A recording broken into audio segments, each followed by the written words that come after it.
Hello বন্ধুরা, আশা করি তোমরা সবাই ভালো আছো এবং সুস্থ আছো। তো আজকের ভিডিওতে তোমাদেরকে স্মোক অ্যানিমেশনের উপর আরেকটা মজাদার টিউটোরিয়াল নিয়ে এসেছি। আগের ভিডিওতে দেখিয়েছিলাম যে সরু স্মোক কি করে করে।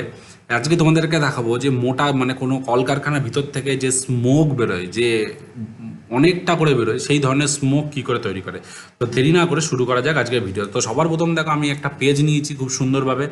তো সবার প্রথম দেখো, আমি এখানে একটা চিমনি বানাচ্ছি হালকা করে, ঠিক আছে, এবং এই স্ট্রোক কালারগুলোকে ডিলিট করে দিচ্ছি ডবল ক্লিক করে, আর এটা একটু হালকা করে নিচে নামাচ্ছি। এবার আমি কী করবো, এটাকে F8 প্রেস করে সিম্বল বানাবো, মানে গ্রাফিক্স করবো। গ্রাফিক্স করে দিলাম, দেখো ডবল ক্লিক করে ভিতরে ঢুকলাম, লক করে দিলাম, উপরে একটা নতুন লেয়ার নিলাম।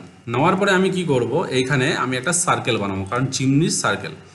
তো আমি কি করছি দেখো, এখানে চিমনির যে ধোঁয়া হয় সেটা একটু অ্যাশ কালার, মানে ছাই ছাই রং কালার হয়, তার জন্য আমি এটাকে একটু এরকমভাবে বানালাম। বানানোর পরে ডবল ক্লিক করে ডিলিট স্ট্রোক কালারটা। এবার কি করছি, এটাকে সিলেক্ট করে F8 প্রেস করে আমি কি করছি, এটাকে সবার প্রথম মুভি ক্লিপ করব। ওকে করে দিলাম। মুভি ক্লিপের মধ্যে এই যে ইয়েটা আছে, এর মধ্যে ডাবল ক্লিক করে ভিতরে ঢুকবো। তারপরে কি করবো, F8 প্রেস করে এর মধ্যে গ্রাফিক্স বানাবো। গ্রাফিক্স বানানোর পরে আবার ডাবল ক্লিক করে ভিতরে ঢুকবো, দিয়ে F8 প্রেস করে গ্রাফিক্স বানাবো। এইবার আমি কি করছি, এর ওপরে আমি একটা ব্ল্যাঙ্ক লেয়ার নিচ্ছি। লেয়ার নেওয়ার পরে দেখো এইটার মধ্যে কি হচ্ছে, রাইট ক্লিক করে গাইড করে দেবো, মানে গাইডলাইন মেথড, গাইডলাইন অ্যানিমেশন এই মেথডে কাজ হয়ে থাকে, গাইডলাইন মেথড ইউজ করব।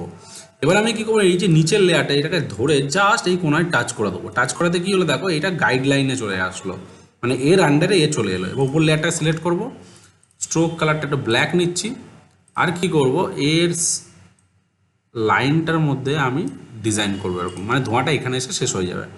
এবার আমি কি করবো, এই সেন্টার পয়েন্টটাকে একটু ম্যাচ করানোর চেষ্টা করব, জাস্ট এই যে ম্যাচ করাচ্ছি, হয়ে গেল।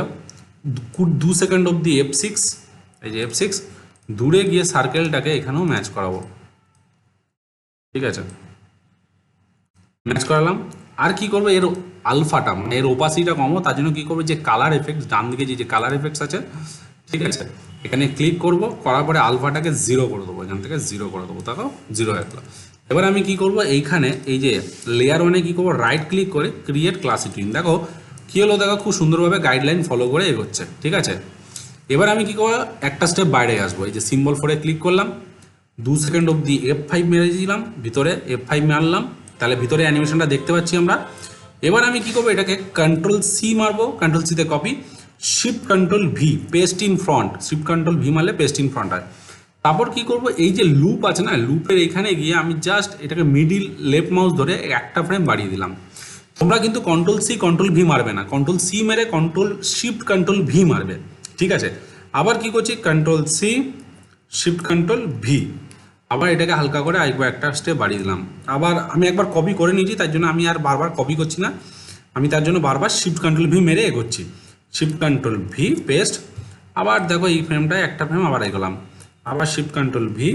তুমি জাস্ট এখানে দুটো ফ্রেম করে আগে দিতে পারো বা একটা ফ্রেম আগে, সেটা সম্পূর্ণ তোমার ব্যক্তিগত ব্যাপার। Shift+Ctrl+V, আবার দেখো এখান থেকে গেলাম। তো দেখো এবার যেই মতো আমি এখান থেকে ক্লিক করছি, দেখো ধোঁয়াটা অটোমেটিকলি বেরোচ্ছে, তাই তো।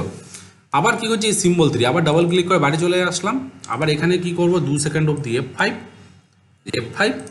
আর এইটাকে কি করব, আমি এর মধ্যে এবার এটাকে ব্লার করে দেবো, এই যে ফিল্টারে গেলাম, ব্লার, তাহলে এখানে লো হাই করে দিলাম এটাকে, অ্যান্ড এটাকে পুরো ধোঁয়ার মতো ব্লার করে দিলাম। এটা কি করব, নিচের লেয়ারে ফেলে দেবো, ঠিক আছে। আবার দেখো এবার আমি আবার বাইরে চলে এলাম, গিয়ে আমি কি করলাম, 2 সেকেন্ড অবধি F5 মারলাম, ঠিক আছে, দেখতে পাচ্ছ। এবার কন্ট্রোল এন্টার মারছি, দেখো কি হয় বন্ধুরা, দেখতে পাচ্ছ। দেখো বন্ধুরা, খুব সুন্দরভাবে দেখো চিমনির ভিতর দিয়ে ধোঁয়া বেরোচ্ছে, খুব সিম্পল অ্যানিমেশনস এবং খুব কাজে লাগে, ঠিক আছে। তো আমি এই চিমনির উপরে বেস করেও আমি তোমাদেরকে কাজ করে দেখাবো, তাহলে তোমরা গাইডলাইন অ্যানিমেশনস কী করে করে, ঠিক আছে, গাইডলাইন মেথড দিয়ে কি করে আমরা গাইডলাইন ইউজ করলাম, তাহলে তোমরা বুঝতে পারলে। আর আমাদের স্মোক অ্যানিমেশন কি করে করলাম সেটাও তোমরা বুঝতে পারলে। তো বন্ধুরা, যদি তোমাদের আজকের ভিডিও ভালো লেগে থাকে, তাহলে অবশ্যই তোমরা তোমাদের চ্যানেলটিকে লাইক করো, কমেন্ট করো অ্যান্ড সাবস্ক্রাইব করতে ভুলো না। নেক্সট ভিডিওতে আরও কিছু মজাদার নিয়ে আসতে চলেছি, আরও কিছু মজাদার অ্যানিমেশনস নিয়ে আসতে চলেছি। তো সঙ্গে থাকো, সাথে থাকো, বাই।